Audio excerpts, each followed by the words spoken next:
Hey, what's up guys, TechTine here, and this is my camera review of the Nokia G400 5G. So I have so many things that I want to say about this phone, but I really want to save it for my final review, and I'm doing also a day in the life review, so stay tuned for that. A lot of great things are coming. Be sure you're subscribed to the channel. With that being said, let's start and talk about the camera system itself. So you do have a triple camera setup with the main sensor being a 48 megapixels. You also have a 5 megapixel ultra wide as well as a 2 megapixel depth sensor. So no macro sensor this time around, so it's not a quad camera setup like the Nokia X100, and no Carl Zeiss lens markup on here because that partnership ended. So the camera system does protrude quite a bit, and it will not sit still on a flat surface basically. But with that being said, so far the specs seems to be decent, right? We do not get optical image stabilization with this camera, so that might be disappointing for some people, but we didn't get it last year. Now, as far as the camera interface itself, it's what you would expect from Motorola. So the wide angle does have a 0.6x instead of the 0.5x that I'm used to from pretty much any phone that I've tested with a wide angle lens, but it is what it is.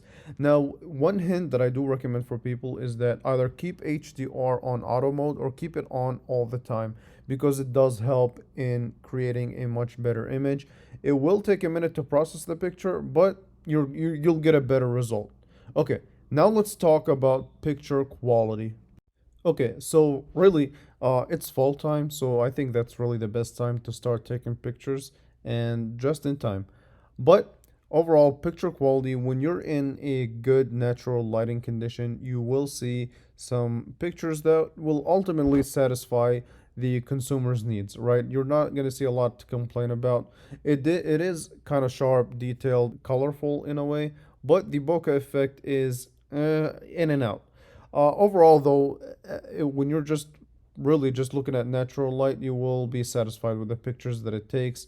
Now, the detail is there, and unfortunately, the switching from the standard lens to the wide angle, it is gonna take a hit, and that's just what it is. I mean, lower resolution, just lower quality.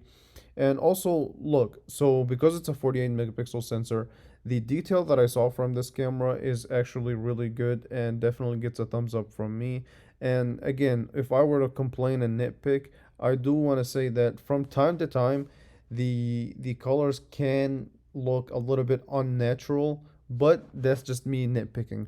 Now, another downside that I saw in this camera is the dynamic range. It's not really dynamic, so it's not as contrasty or as vibrant or as saturated as I would like it to be, but that's just what you would expect from this camera.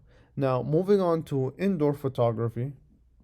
So what I noticed, and this is common for a lot of phones that I've tested, is that it does take a hit in quality. So it is using artificial light, which means that you will see lower quality than natural light.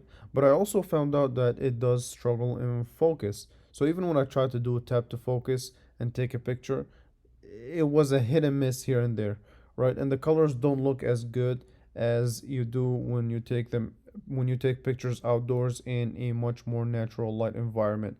Now, night photography is actually fairly decent when you're met with some sort of lighting in the area. So basically, it does have a night mode, which is really impressive for a $270 smartphone. So it does help out in bringing life to the picture per se.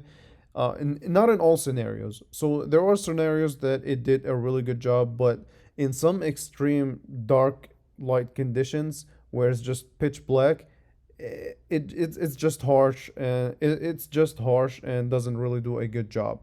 I mean, you can per se use these photos, but they're just not really that good, to be honest. Um, and switching to the selfie camera itself, it's actually fairly decent. Not the best that I've seen from a $270 smartphone, but does get a pass from me. Now let's move on to the video quality test. And here's a sample of the video.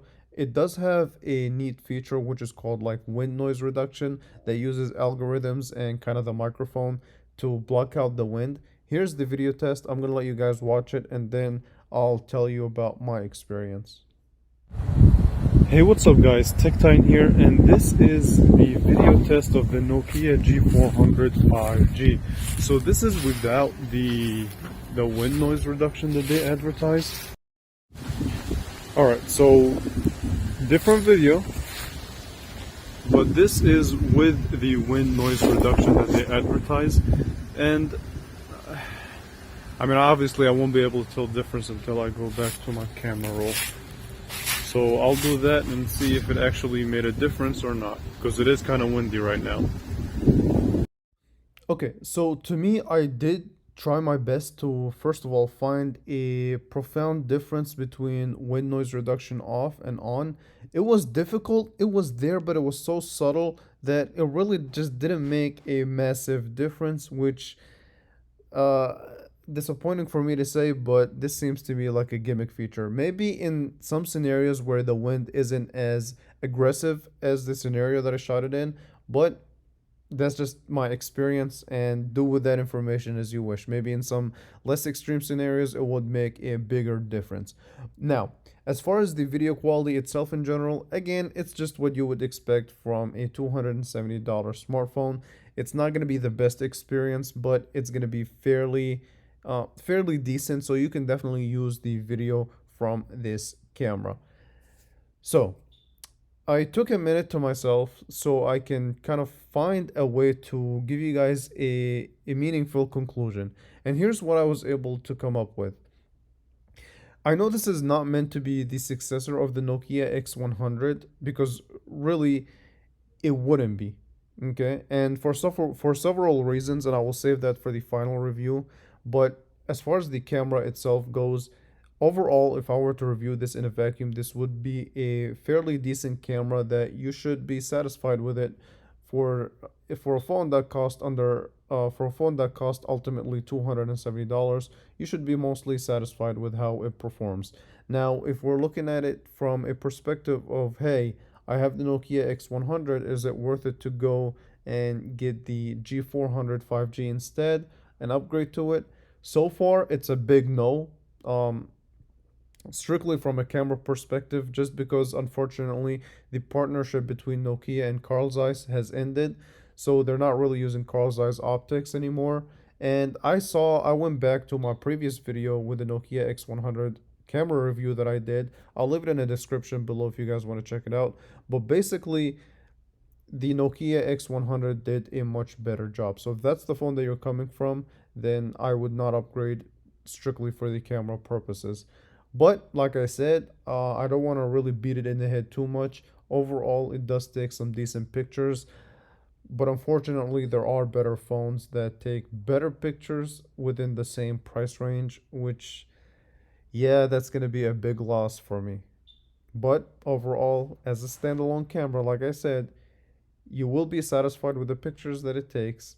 If you have this phone, you shouldn't complain about the pictures that it takes from a 200 for a phone that only costs $270. Okay, with that being said, I want to hear your guys' thoughts. Let me know in the comments below what you think. Okay, do you think that this is just a waste of money kind of device, or do you feel like, hey, I'm being too harsh? Just let me know. Let me know what you guys think in the comments below. Make sure you like this video also. It really does help out and it's much appreciated. And also make sure you subscribe to the channel. With that being said, I want to thank you all so much for watching, and I will definitely catch you guys in the next one. Thank you for watching.